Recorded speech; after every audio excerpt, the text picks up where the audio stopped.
তোমাদের সাথে একটি শিক্ষণীয় গল্প শেয়ার করতেছি। তোমাদের কাছে গল্পটি কেমন লাগে অবশ্যই তা কমেন্ট বক্সে জানিয়ে দিও। মানুষের মূল্য। আমাদের পাড়ার মোড়ে রয়েছে একটি কামারের দোকান। কামার সারাদিন কাজ করে আর তার ছোট ছেলে সারাদিন তার পাশে থেকে বাবার মুখে নানান গল্প শুনে। খেলাধুলা করার চেয়ে বাবার মুখে গল্প শোনাটাই আর বেশি পছন্দের। এরকমই একদিন সেই ছোট বাচ্চাটি তার বাবাকে জিজ্ঞাসা করলো, এই পৃথিবীতে তো সবকিছুরই মূল্য আছে, তাহলে মানুষের মূল্য কত? এত ছোট একটা বাচ্চার মুখে এরকম প্রশ্ন শোনার জন্য মোটেও প্রস্তুত ছিল না সেই কামার। কিছুটা থমকে গিয়ে তিনি উত্তর দিলেন, বাবা, মানুষের মূল্য নির্ধারণ করা যায় না। একজন মানুষের মূল্য নির্ধারণ করা খুবই কঠিন কাজ। বাচ্চা ছেলেটি, পৃথিবীতে তো অনেক রকম মানুষ আছে, তাহলে কারো মূল্যই কি নির্ধারণ করা যাবে না?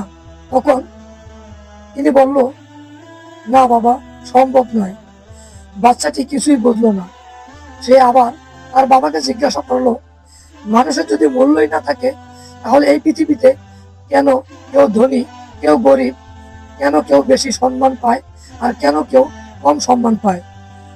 বাবা ভাবলেন ছেলেকে বলে বোঝাতে পারবো না, তাই তাকে উদাহরণ দিয়ে বোঝাতে হবে। বাবা বলেন, ওই যে আপরের ওখানে যে লোহার রডটা পড়ে রয়েছে সেটা নিয়ে আসবো। বাচ্চাটি গিয়ে লোহার রডটা নিয়ে আসতেই বাবা প্রশ্ন করলেন, বলতো এই রডটার দাম কত হতে পারে? ছেলে, আজ সকালে তো তুমি এটাকে 100 টাকা দিয়ে বিক্রি করেছো, সুতরাং এটার দাম 100 টাকা। তখন ছেলেটি বলল, বাবা, আমি যদি এই রডটা থেকে 5টা কাস্তে বানিয়ে দেই, তাহলে এর থেকে আমি কত টাকা পাবো? তখন বাবা বললেন, একটা কাস্তের দাম 50 টাকা, তাহলে 5টা কাস্তের দাম 250 টাকা। এবার যদি রডটা থেকে আমি নানান মেশিনারি ক্ষুদ্র ক্ষুদ্র জিনিস বানিয়ে ফেলি, তাহলে কি হবে?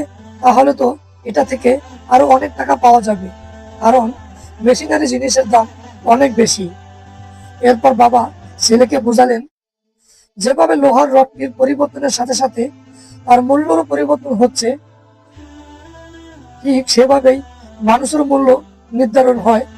একজন মানুষ বর্তমানে কি অবস্থায় আছেন এবং ভবিষ্যতে তিনি নিজেকে কোন জায়গায় তুলবেন, তার উপরেই সেই মানুষটির মূল্য নির্ধারিত হয়। তখন ছেলে বললেন, তার মানে কোনো মানুষের মূল্য কেমন হবে তা নির্ধারণ করবে সে নিজেই। তাই মানুষ ভেদে গরিব ধনী দেখা যায়। এই তো বেশ ভালোই বুঝেছো। তো বন্ধুরা, এই গল্পটা থেকে তোমরা কি বুঝতে পেরেছো তা অবশ্যই কমেন্ট বক্সে জানিও, আর লাইক কমেন্ট করতে ভুলবে না কিন্তু।